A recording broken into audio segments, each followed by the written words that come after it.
Don't get too excited. I'm still figuring out if you're the one, she whispered at our engagement party. So I canceled everything that night. Now she won't stop begging for another chance, and I don't even reply. Hey viewers, before we move on to the video, please make sure to subscribe to the channel and hit the like button if you want to see more stories like this. Thanks. I've always been the type of guy who doesn't do things halfway. When I proposed to Melissa, I did it after years of steady, loyal commitment. I wasn't impulsive, I wasn't unsure. I knew she was the one, or at least, I thought she was. We'd been together 3 years, and by all appearances, things were solid. We lived together, we had routines, we knew each other's families. I'd been saving for the ring since our 2nd year together. She said yes, immediately, cried happy tears, called her parents. For weeks, she seemed giddy, showing off the ring at every opportunity. The engagement party was supposed to be the start of our future. We'd booked a nice venue. Nothing flashy, but classy. Both families were there, plus our closest friends. I had this mental picture of us moving from table to table, hand in hand, thanking everyone for coming. Maybe sneaking a kiss or two when no one was watching. Instead, I got blindsided. It happened early in the night. She leaned in close, smiling like she was about to whisper something sweet. Her hand brushed my arm. Her lips almost touched my ear. I braced myself for something affectionate, maybe a little flirty secret between us. Instead, she whispered, almost sing-song, "Don't get too excited. I'm still figuring out if you're really the one." I froze. At first, I thought I misheard. Maybe it was a joke, but the way she smirked when she pulled back told me she meant it.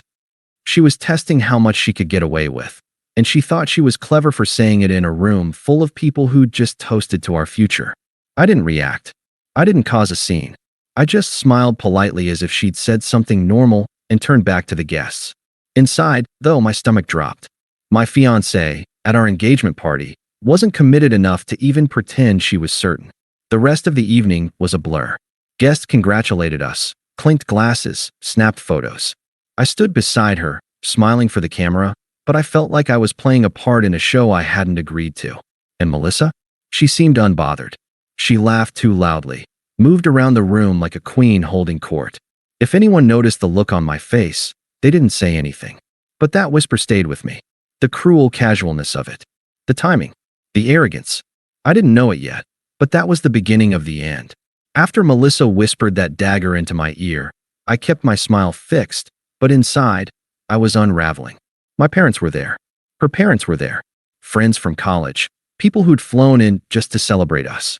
And while I was shaking hands, thanking people for coming, Melissa floated around the room like she had no care in the world. At first, I thought maybe I'd misunderstood. Maybe she was nervous. Maybe she thought she was being witty. I wanted to give her the benefit of the doubt. Then she disappeared. I noticed it when I turned to introduce her to one of my cousins, and she wasn't there. I scanned the room, expecting to see her with her mom or her best friend. Nothing. 10 minutes passed. Then 15. Guests were asking where she was. I excused myself and went looking. I found her near the bar, away from the main crowd. And she wasn't alone.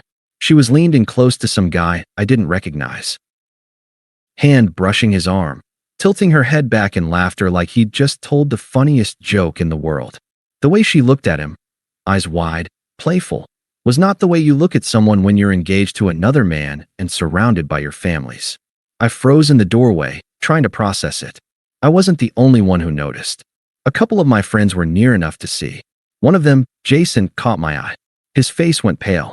He mouthed, "You okay?" I forced a tight smile and nodded once, but my throat felt like sandpaper.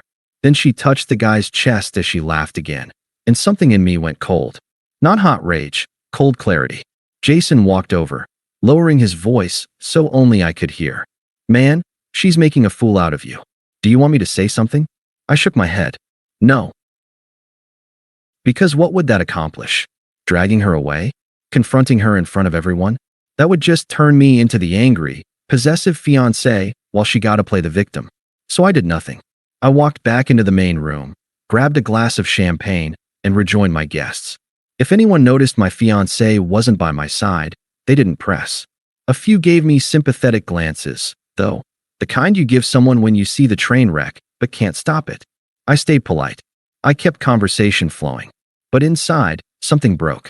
That whisper earlier wasn't just nerves. It wasn't a joke. It was the truth. She really was still figuring it out. And she wasn't even hiding it anymore.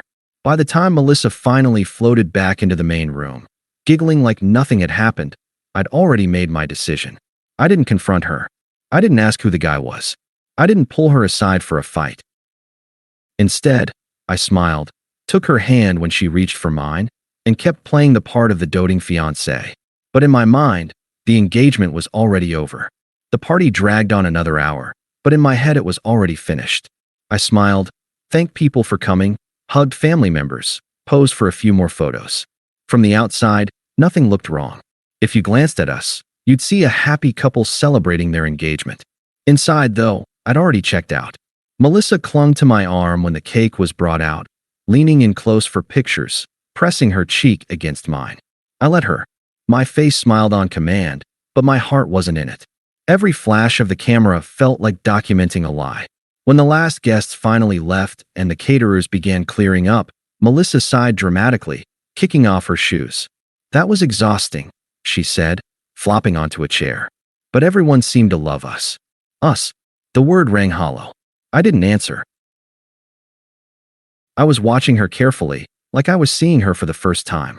I thought about the way she whispered that poison in my ear earlier, the way she disappeared to flirt with another man, the way she floated back in as if nothing happened. That wasn't nerves. That was who she really was. So I made my move. Calm. Controlled. No fireworks. "Melissa," I said, keeping my tone even, "I think we should call this off." She blinked, laughing like she'd misheard. "What?" I repeated it, still calm. "We're done. The engagement is off." Her smile faltered. "You're joking." I shook my head. "I'm not." Now the panic started to seep into her voice. "You can't be serious. We just had a whole engagement party. Our parents will get over it." I cut in smoothly. "Better they find out now than after a marriage built on lies." Her eyes narrowed. "Lies? What are you even talking about?" I leaned against the table, arms crossed. "You whispered in my ear that you're still figuring out if I'm the one. Then you vanished to cozy up to some guy at the bar while our friends and family were celebrating us. Do you really want me to pretend I didn't see that?" Melissa's mouth opened, then closed. For once, she had no quick excuse. I didn't raise my voice. I didn't throw accusations. I just picked up my jacket and car keys. "I'll call the vendors tomorrow," I said. "I'll tell my parents tonight. You can tell yours however you want." She shot to her feet, voice rising now. "You can't just walk away like this. Everyone saw us tonight. Do you know how humiliating this will be?" I paused at the doorway, looked back at her. "No, Melissa. What's humiliating is the way you acted tonight. And that's on you." Then I walked out. No slamming doors. No scene. Just quiet steps out of the life I thought we were building. By the time I got home, I'd already emailed the caterer, the venue, and the photographer. Cancellations sent. Deposits lost, but worth every penny. My parents were shocked when I called, but when I explained, my dad simply said, "Good. Better now than later." Melissa texted me through the night. Walls of messages.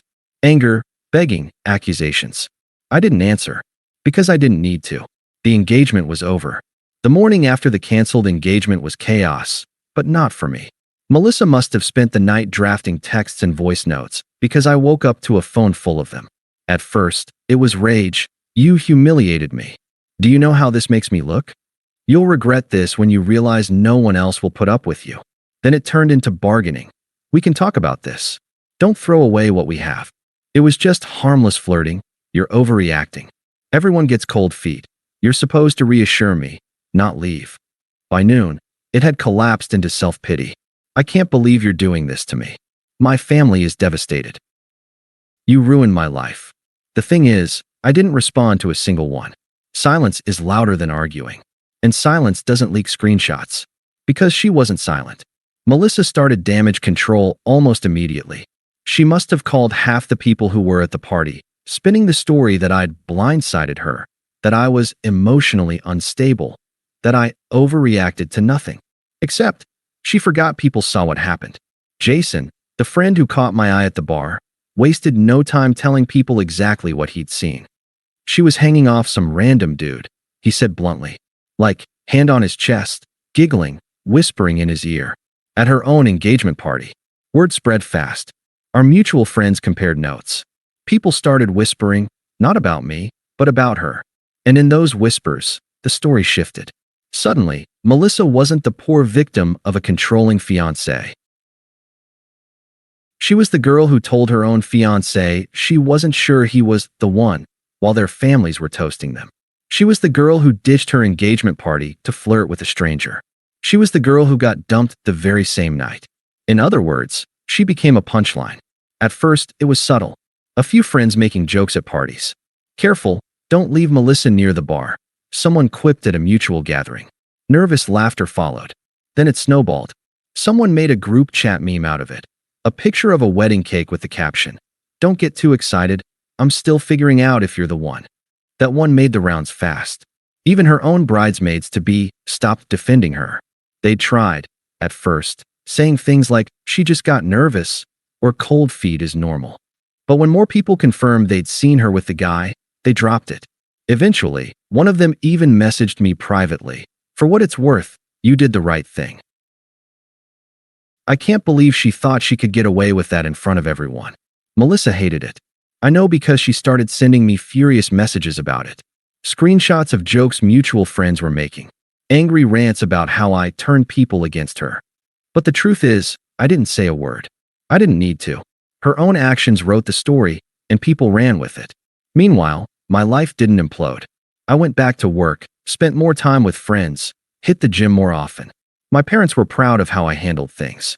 My dad even said, "Son, I've never been more impressed by you. Most men would have caused a scene.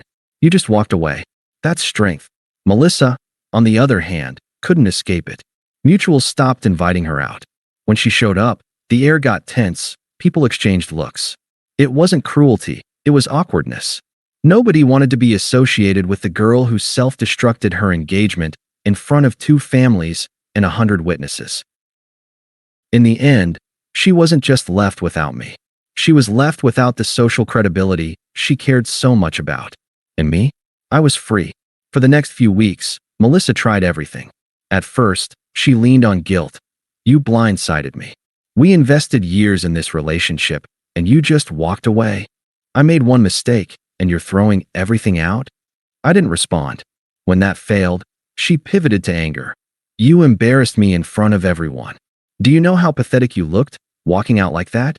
You'll never find someone like me again." Again, silence. And when silence worked better than arguing ever could, she collapsed into desperation. "Please, just meet me once. We can talk. I'm so sorry, I didn't mean what I said. You know you're the only one I've ever loved." The problem for her was simple. By then, I was already gone in every way that mattered. I'd canceled the venue, called the vendors, closed out our joint account.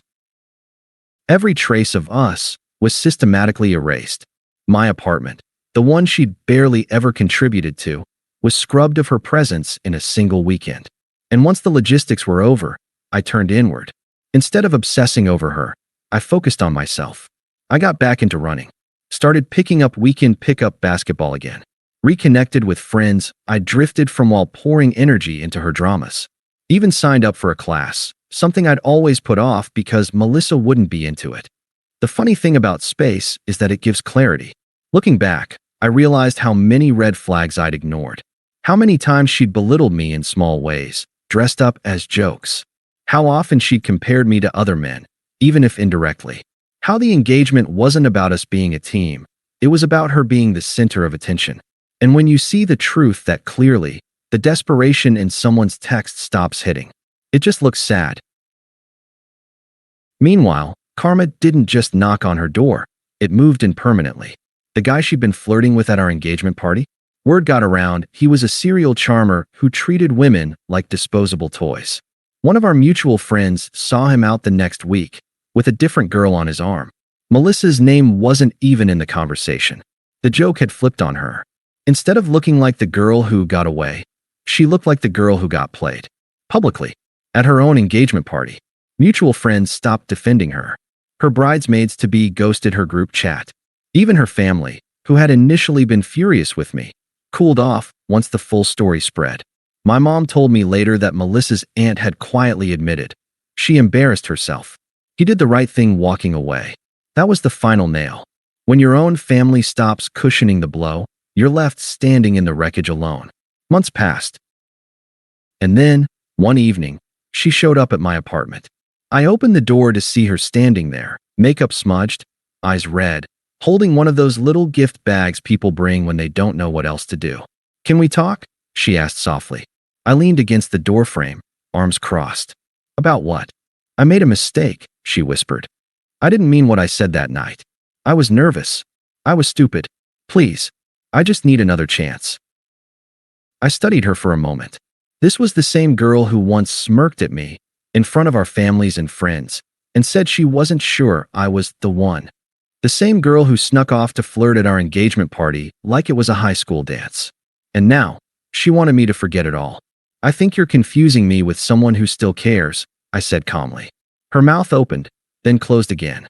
She looked stunned, like she'd expected me to crumble the way I used to when she pushed my buttons. I stepped back and started to close the door. "Take care of yourself, Melissa." The click of the lock was the final chapter. And the best part? It wasn't satisfying because I hurt her. It was satisfying because I didn't need her anymore. Melissa's a punchline now. People still joke about that night. The whisper, the stranger at the bar, the canceled engagement. I've moved on. She hasn't. And that's the real closure. Thanks for watching. Make sure to subscribe to the channel and hit the like button. What do you think about this story? Share it in the comments.